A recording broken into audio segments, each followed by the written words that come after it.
trial. Dear Bill, I've been watching the Johnny Depp trial, every day on YouTube in the background while working. It's awesome, Bill. Watching someone get caught lying is super underrated. Oh, I heard he is absolutely destroying her. I'm too big a Johnny Depp fan to watch that. I love that guy, and I don't want to hear all this personal details. But from what I've seen, the guy is destroying. And what's great about this is if he really does expose this woman for lying, I'm wondering all of these people that, just accepted her lies about him, if they're going to apologize somehow, because they publicly trashed him. It'd be nice if they then publicly apologized and said, maybe next time we won't jump to conclusions.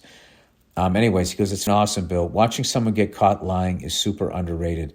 Having someone who has gone on the record as saying one thing and then having proof that the other happened is so fulfilling. On top of all of it, you get Johnny effortlessly throwing that Hollywood charm around the courtroom. I'd love to have it on vinyl.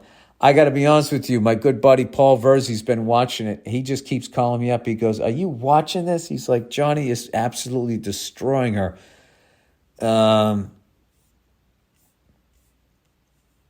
I've just heard like bits and pieces of that. It really does amaze me how the pendulum just does not seem to swing the other way.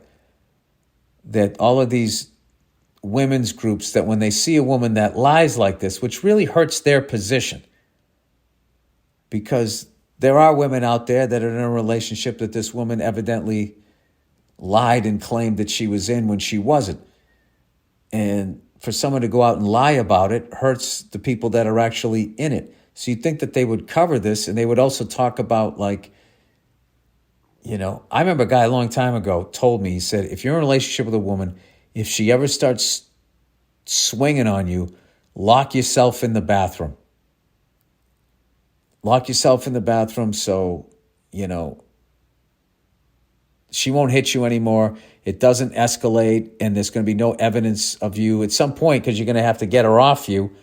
She can be, look at this mark in my wrist when he, because you caught her hand as she was swinging at you. You caught her wrist, then you're going to get in trouble. You're wearing a ring, it leaves a mark. You're just fucking done, It's like, no, I just grabbed her arms because she was swinging at me. No, we have to take you in and all of that shit.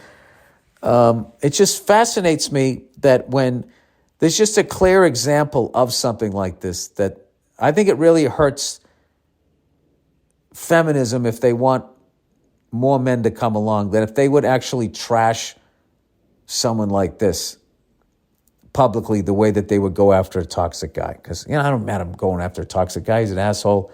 I get that. But, I don't know. For someone to be able to do, if this really goes in the direction that everything she was saying was absolute bullshit, and the level that this guy's career suffered and the amount of shit that happened to him, if it all just pans out with a whole, oh, yeah, sorry about that. That's how it's going to end. It just doesn't fucking seem right. And you know what? It doesn't sit well with me. So anyway, if I had the time, I would definitely, I would be watching more of it. I mean, Verzi's losing his mind. He's watching a 7-game series. He thought it was going to be a 7-game series, but it sounds like Johnny's going to sweep. Which makes me happy. I like that guy. All right, superhero movies. And it should make even women happy, because if he's innocent, then that means that he didn't make a woman suffer, right? All right, superhero movies. Dear Billy the Marvelous, a couple weeks ago, you were talking about superhero movies. What's funny? Last night, me and my lovely wife, who's mad at me right now, we went to go to sleep, and she, for whatever reason, put on the Hulk, and I was watching it. And I've always loved the Hulk / related to the Hulk. Just the anger issues, obviously not the physique or the science degree, whatever Dr. David Banner had, whatever. I just always hated how it was always the army going after him. They're always shooting machine guns at him and fucking sound waves and all of this shit. And I don't know. I always liked the Hulk. Angry, misunderstood fucking person, you know? But I don't get the Hulk when the Hulk is chill and starts shooting the shit with people and isn't angry. It's like, shouldn't you be turning back into Bill Bixby? But anyway, a couple weeks ago, you were talking about superhero movies. I'm a few years younger than you, and I also did not get super into comics as a kid. I dabbled here and there in a cartoon or a random comic book. It wasn't until I had 2 kids, and I got to tell you, they ain't bad. Remember that Spider-Man TV show from the 70s where they basically had some guy throw a rope from off the screen to look like webbing? Yeah, throw like a net. I remember that. The thing that gets me the most is how they took 25 movies and had them all tie together. My kids don't even really get it, but I'm sitting next to them going, oh shit, that ties back to that other one. I only bring this up because you've talked about how revisiting things you didn't like, i.e. the Talking Heads. No, I always liked the Talking Heads. I just never saw that movie stop making sense. Talking Heads wasn't one of the bands. I always liked them. It was, I forget who it was. It wasn't the Talking Heads, though. I always liked them. Anyways, and realizing you judged them too early, I'm very guilty of this. I would say like REM, a few bands, like those college bands. I mean, I was listening to this testosterone metal. I mean, anything else after listening to that shit, at least back then to my untrained ears, just sounded like somebody playing a fucking ukulele. And now when I go back and listen to some of that metal, a lot of it was just really thin and cheesy. I thought it was, this guy's a fucking badass, man.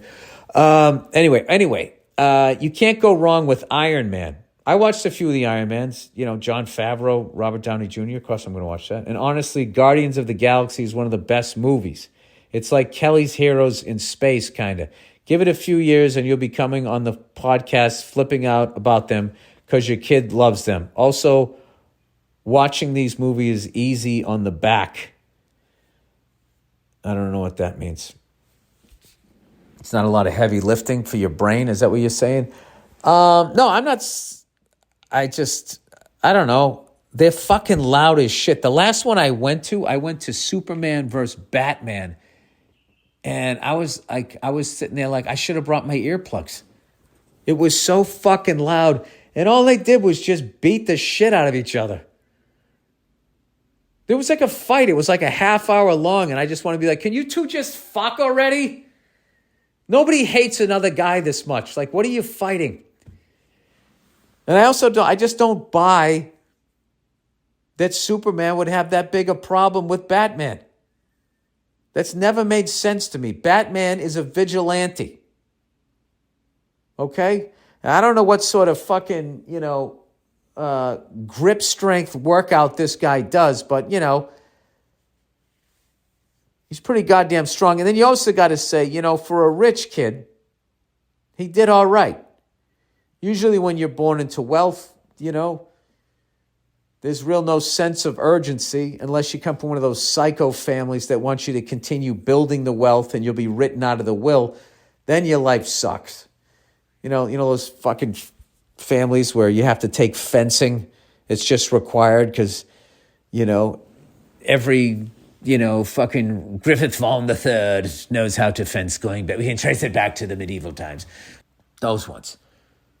The ones who end up like, committing a murder, those fucking lunatics back in the day, the Billionaires Boys Club. I don't even know what I'm talking about right now, but, let's get back to Bruce Wayne here. The guy comes from money. He's a slacker. He's not really doing any core workout or even no kettlebell shit. He was probably listening to the Joe Rogan podcast and was going to order the On It stuff, but never got around to it. And then all of a sudden one day, his parents get killed, right? Isn't that what happened? His parents get whacked. Wait, am I talking about Ghost? That was Patrick Swayze. That was Demi Moore's boyfriend. Right? I just realized, I remember one time I was high out of my fucking mind. I don't know how many fucking milligrams of weed, right? I was high out of my fucking mind, and I started thinking about Demi Moore and Demi Moore,